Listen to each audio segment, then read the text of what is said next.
All right, listen. I voted for Trump, and I watch a lot of Fox News. But here's the caveat: I voted for Obama twice, and so far I think Trump's doing an all right job. I think he's doing okay. It remains to be seen how much of what he's doing works out for the best. Now, I say all that to say this.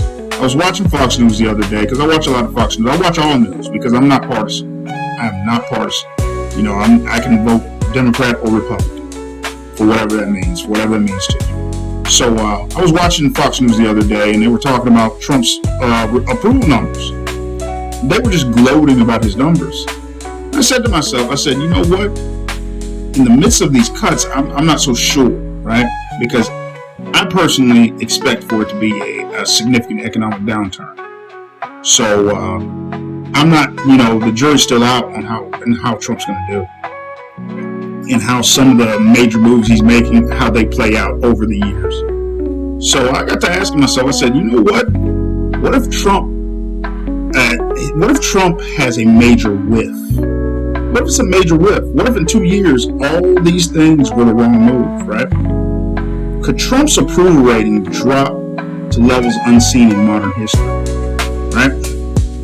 He's already starting out with historically low poll numbers that are at best slightly at or below 50% in most polls. Now, I've seen him as high as 53%, but I don't believe it. I think he's generally unpopular, but I think he was just able to beat Kamala Harris. I think he was just able to beat two weak opponents. And, there's some polls out there that have them as low as 46%. And I think some of the pollsters have learned their lesson. I think they're being more honest than they were prior to the election. I think the pollsters prior to the election were biased, and they wanted Kamala Harris to win. It's clear as day, right? And I say that because I think with some of these draconian government cuts that seem to be without much foresight or nuanced understanding of the purposes of the funding, as evidenced by the firing of the technical experts responsible for designing and maintaining the nuclear arsenal. The nuclear arsenal.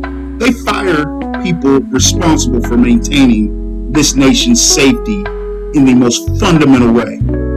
You can't tell me that they're being efficient. There's no way.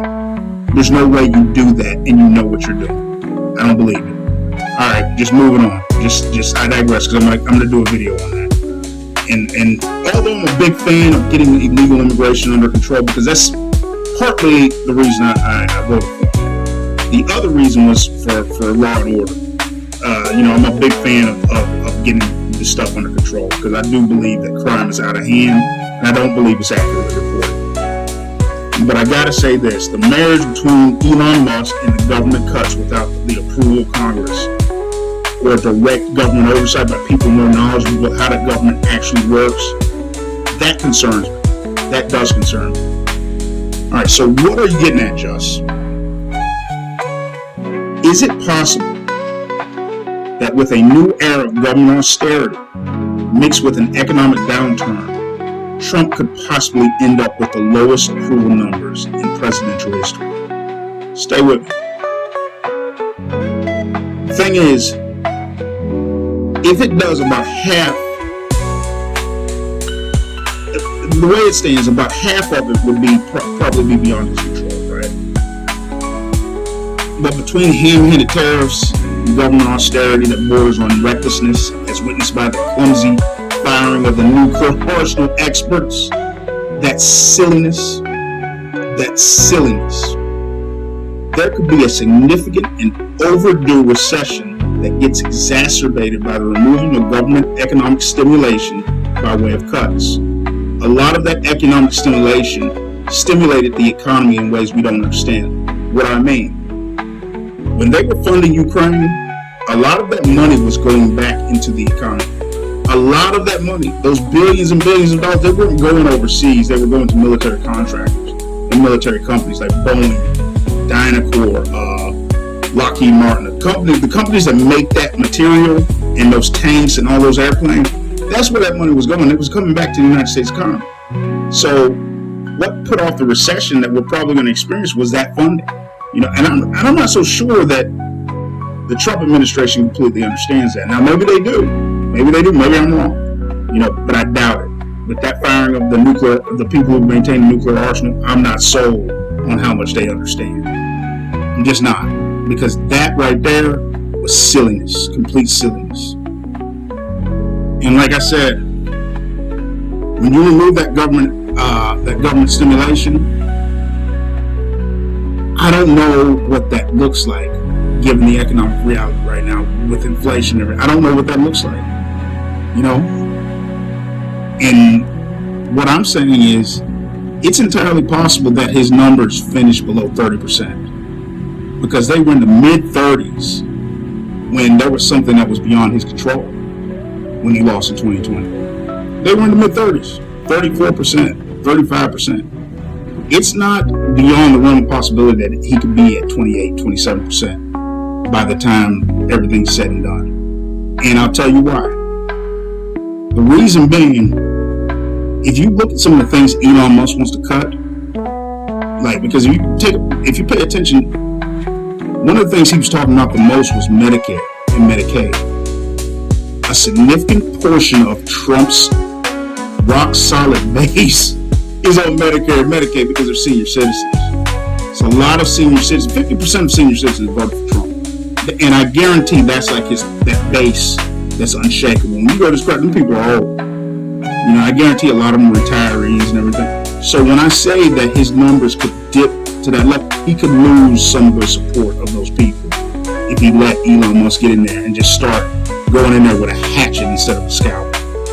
Because I think they're going to cut a lot, wait and see how it goes, and it's going to blow up, and it's just going to not go the way they think it is. Because a lot of 25% of government spending is Medicare and Medicaid. So if he's got to cut that. And he was talking about that. I seen on the news he was talking about that. So if he goes at that at a minimum is going to upset some people who are on those programs. So, and then you start going at Social Security and everything. No, he's going at all those things. So if he goes at those things, he's going to upset some of that base. And if you combine that with a significant economic downturn, that could possibly create the perfect storm for what would be the lowest presidential approval numbers in, at a minimum, modern U.S. history. He could rival Truman. I believe that. I believe that the man could rival Truman. And what that's going to end in, and what I hope doesn't happen, but what I think is going to happen, it could end in ushering in a radical shift back to the left by virtue of the drag he'd be on the Republican Party after the cuts. Because many of those cuts lack foresight when measured against the socio-economic and political fallout. I don't believe Elon Musk has any grasp on how politics goes.